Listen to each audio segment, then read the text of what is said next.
ಎಲ್ರಿಗೂ ನಮಸ್ಕಾರ.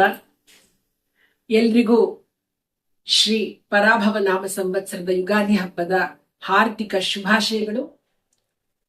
ಪರಾಭವ ಸಂವತ್ಸರ ಹೆಸರೇ ಸೂಚಿಸೋ ಹಾಗೆ ಪರಾಭವ ಅಂದ್ರೆ ಸೋಲು.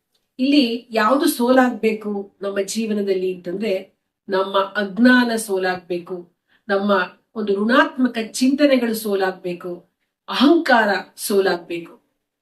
ಅದೆಲ್ಲ ಸೋತು ನಮಗೆ ಸುಜ್ಞಾನವನ್ನ, ನಮ್ಮಲ್ಲಿ ಧನಾತ್ಮಕ ಚಿಂತನೆಯನ್ನ ಕೊಡುವಂತ ಆ ಪರಾಭವನಲ್ಲಿ ಕೇಳ್ಕೊಳ್ಬೇಕು. ಯಾರು ಆ ಪರಾಭವ ಅಂತಂದ್ರೆ, ಪರ ಅಂದ್ರೆ ಪರಾಶಕ್ತಿ, ಭವ ಅಂದ್ರೆ ಈಶ್ವರ.